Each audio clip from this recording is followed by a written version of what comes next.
Bonjour à toutes et à tous. Nous sommes ravis de vous présenter notre travail intitulé Machine Learning in Identity and Access Management, Survey and Deep Dive. Ce projet a été réalisé dans le cadre des mini-projets du module Sécurité des réseaux et du web. Il a été réalisé par Wissal Kharoté et Myriam Obo, sous l'encadrement de Prof Yassine Sadri et Dr Yousra Bufay. Je vais maintenant vous présenter le plan de notre projet. Notre présentation est organisée en 5 grandes parties. Tout d'abord, une introduction. Ensuite, nous détaillerons les systèmes de gestion d'identité et d'accès. La troisième partie aborde la problématique des services IAM. Dans la quatrième partie, nous verrons comment la machine learning peut être intégrée pour améliorer ces systèmes en présentant des cas d'utilisation concrets. Enfin, nous terminerons par une conclusion qui résume les points clés et propose des perspectives pour l'avenir. Commençons donc par l'introduction pour mieux comprendre le contexte et les enjeux de ce sujet. La gestion des entités et d'accès garantit un accès sécurisé aux ressources sensibles pour les utilisateurs autorisés. Elle combine technologie et politique pour gérer les identités numériques et leurs droits tout au long de leur cycle de vie. L'IAM automatise la gestion des comptes, réduit les risques d'accès non autorisé et améliore la productivité. Avec l'intégration de l'apprentissage automatique, elle devient plus intelligente et détecte les comportements anormaux pour renforcement de la sécurité. Passons maintenant à la deuxième partie de notre projet qui porte sur les systèmes de gestion d'identité et d'accès. Tout d'abord, on commence par la gestion d'identité. Alors, la gestion des identités est également connue sous le nom de gestion des identités et des accès dans la littérature d'une manière générale. L'IDM fait référence à un cadre politique et des technologies visant à garantir que seules les personnes autorisées peuvent accéder aux ressources associées dans une organisation. Pour son objectif, la gestion des identités a pour but principal de s'assurer que seuls les utilisateurs identifiés, qu'ils soient des personnes ou des appareils, puissent accéder aux applications, composant des systèmes spécifiques pour lesquels ils sont accrédités. Pour les avantages de l'IDM, on trouve la modification de l'accès, l'automatisation des modifications, l'amélioration de l'intégration et l'amélioration de la satisfaction des utilisateurs. On passe maintenant à la gestion d'accès. Premièrement, une définition. La gestion des accès consiste à évaluer les attributs d'utilisateurs ou d'appareils au regard des politiques et de la gouvernance en place dans l'entreprise, puis à déterminer si l'entité réseau considérée doit se voir accorder l'accès à des ressources spécifiques en fonction de ces attributs. Les décisions relatives au droit d'accès sont le type oui ou non. Pour les processus de la gestion d'accès, il accorder l'accès des entités à des ressources spécifiques, gérer les rôles, les autorisations, déléguer des fonctions administratives à des personnes de confiance, appliquer le contrôle d'accès et auditer les accès réalisés par des identités. Pour la différence entre IDM et AM, ce tableau met en évidence les différences entre la gestion des identités qui se concentre sur l'établissement et la gestion des identités numériques et la gestion des accès qui contrôle les autorisations et l'accès aux ressources, soulignant leur complémentarité dans les systèmes IAM. Concernant le système IAM, il désigne la création, la gestion et la suppression d'identités numériques, ainsi que l'autorisation d'accès à des données spécifiques nécessaires à l'exécution du travail nécessaire. Il vise à garantir la sécurité de la gestion des entités et des accès dans le cloud. Un système de gestion des entités consiste en une méthode automatisée pour gérer et contrôler les identités et les accès. Et pour l'importance de l'IAM et joue un rôle crucial dans la protection des ressources de l'entreprise contre les risques de cybersécurité et garantit la cohérence des règles et des politiques d'accès des utilisateurs au sein d'une organisation, assurant ainsi une utilisation appropriée des ressources. L'IAM est essentiel pour les environnements en nuage car elle gère la coordination des accès entre les centres de données et des services en nuage. On passe maintenant à les conceptions clés de l'IAM. Il existe 3 concepts fondamentaux qui sont, premièrement, l'identification qui vérifie l'identité des utilisateurs. Deuxièmement, l'autorisation qui définit leurs droits d'accès. Enfin, l'audit qui surveille et assure la conformité des activités au sein du système. En ce qui concerne l'identification dans les systèmes de gestion des identités et d'accès, est un processus crucial qui permet de vérifier l'identité d'un utilisateur ou d'un système avant de lui accorder l'accès à des ressources. Par exemple, en utilisant un mot de passe, une empreinte digitale ou un autre moyen d'identification. La figure suivante représente le processus d'authentification dans un système IAM. Pour l'autorisation dans l'IAM, est le processus qui détermine les permissions accordées à un utilisateur ou à un système après son identification. La figure suivante représente le processus d'autorisation dans un système IAM. L'audit dans l'IAM implique l'enregistrement et l'analyse de toutes les opérations liées aux entités et aux accès, pour assurer la traçabilité et la clarté et garantir la conformité, détecter les anomalies et renforcer la sécurité. La figure suivante représente le schéma de la définition de l'audit interne du système de management. Le système IAM présente nombre d'avantages tels que le partage d'informations, la conformité aux réglementations, l'amélioration de la sécurité, l'accès simplifié, il facilite la connexion, la productivité accrue et la conformité renforcée. Passons maintenant à la problématique des services IAM. Tout d'abord, on commence par le contexte et l'importance des données personnelles. Premièrement, les données personnelles, un facteur économique majeur qui impacte sur les modèles commerciaux des entreprises, est une influence dans les relations entre consommateurs et fournisseurs. Deuxièmement, les technologies numériques actives. Avec l'essor des technologies numériques, la gestion d'identité personnelle est devenue omniprésente. Cette évolution a entraîné une collecte, un stockage et une utilisation accrue des données personnelles. Troisièmement, les enjeux principaux. L'usage intensif des données personnelles pose plusieurs défis, notamment la confidentialité qui protège les informations sensibles pour éviter tout partage ou usage sans consentement.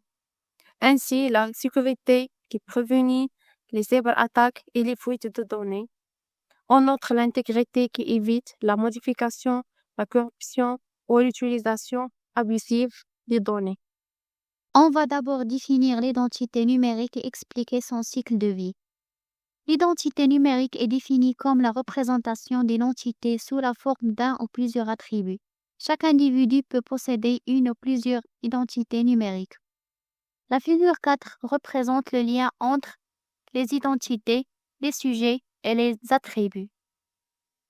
Concernant le cycle de vie, la gestion de l'identité se compose de 5 étapes. La provision qui crée l'identité, la propagation qui la diffuse vers les systèmes, le usage qui permet son utilisation pour l'accès aux ressources, la maintenance pour mettre à jour les informations et les 2 provisions qui désactivent ou suppriment l'identité lorsque ce n'est plus nécessaire.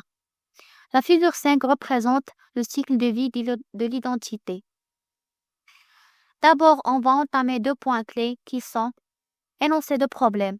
La problématique réside dans le fait que si la gestion des identités est primordiale pour la sécurité et la confidentialité, les solutions contemporaines présentent d'importantes limites sur le plan de l'efficacité et du coût, conduisant à des lenteurs dans la gestion d'un nombre important d'identités, impactant la performance et la réactivité du système. La conscience accrue des utilisateurs. Les utilisateurs demandent plus de transparence sur les données collectées, leur utilisation et leur sécurité.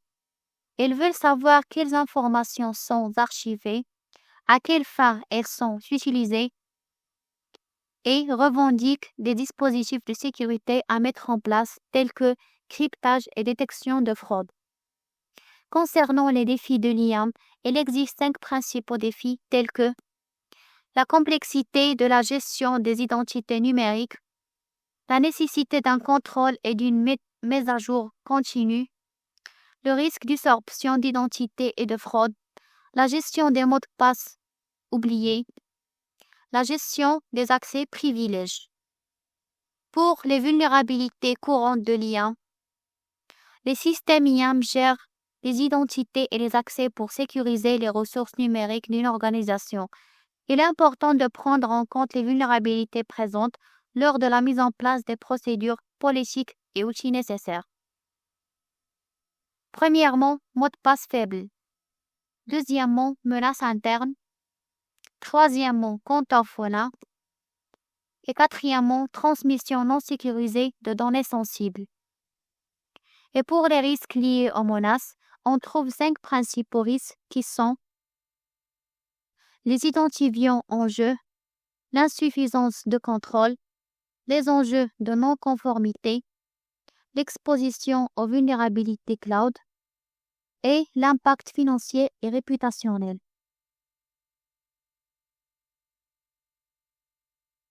Passons maintenant à la 4e partie, intégration de machine learning dans IAM. Premièrement, on définit l'apprentissage automatique, qui est un domaine de recherche de l'intelligence artificielle qui permet aux ordinateurs d'apprendre et de s'améliorer à partir de grands ensembles de données sans être explicitement programmés. Il s'agit de créer des algorithmes capables d'analyser des modèles dans les données et de générer des modèles pour des tâches spécifiques permettant des prédictions précises et un comportement intelligent.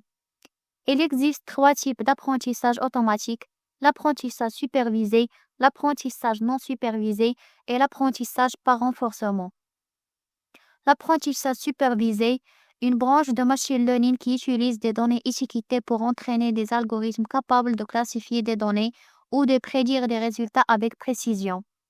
La figure suivante représente le processus de l'apprentissage supervisé. L'apprentissage non supervisé, une branche de machine learning qui analyse des données non étiquetées pour identifier des motifs ou former des groupes avec peu d'intervention humaine. La figure suivante représente le processus de l'apprentissage non supervisé. Apprentissage par renforcement, une branche de machine learning qui permet aux machines d'apprendre à agir dans une situation donnée en se basant sur l'expérience passée, en évaluant les actions comme bonnes ou mauvaises pour améliorer leur performance. La figure suivante représente le cycle de l'apprentissage par renforcement. Le machine learning présente de nombreux avantages dans la cybersécurité. Premièrement, il offre une plus grande vitesse de détection et de réaction. Deuxièmement, il permet l'automatisation des tâches répétitives. Enfin, le machine learning contribue à un système de sécurité global amélioré. L'apprentissage automatique transforme la gestion des identités et des accès en améliorant l'authentification, l'autorisation et l'audit ou la surveillance. Il renforce la sécurité, optimise l'efficacité et améliore l'expérience utilisateur. Premièrement, la mise en œuvre de machine learning dans les systèmes d'authentification a conduit à l'émergence de différentes approches innovantes dans la recherche d'une meilleure sécurité en assurant un meilleur confort d'utilisation des utilisateurs. Voici un aperçu des principales méthodes employées. Premièrement, méthode d'authentification par mot de passe. Les méthodes les méthodes d'authentification reposant sur l'utilisation de mots de passe tels que les codes PIN ou les mots de passe graphiques comptent parmi les formes d'authentification utilisées en pratique pour déterminer l'identité des utilisateurs. Deuxièmement, solutions d'authentification biométrique statique basées sur machine learning. Parmi les méthodes les plus couramment utilisées figurent la reconnaissance faciale, la reconnaissance des empreintes digitales, etc. Troisièmement, solutions d'authentification biométrique comportementale basées sur machine learning. La reconnaissance vocale, haute-parleur, la signature et la biométrique sont des méthodes utilisées pour identifier et authentifier les individus. L'apprentissage automatique révolutionne également les méthodes d'autorisation en apportant des solutions plus intelligentes et adaptées aux besoins actuels. On va explorer 3 approches clés basées sur le machine learning pour améliorer le contrôle d'accès et l'autorisation, qui sont, premièrement, la génération et automatisation de politiques et de règles de contrôle d'accès. Le machine learning révolutionne le contrôle d'accès en permettant la génération opportuniste et automatique de politiques à partir de sa propre expérience et de sa propre connaissance des données.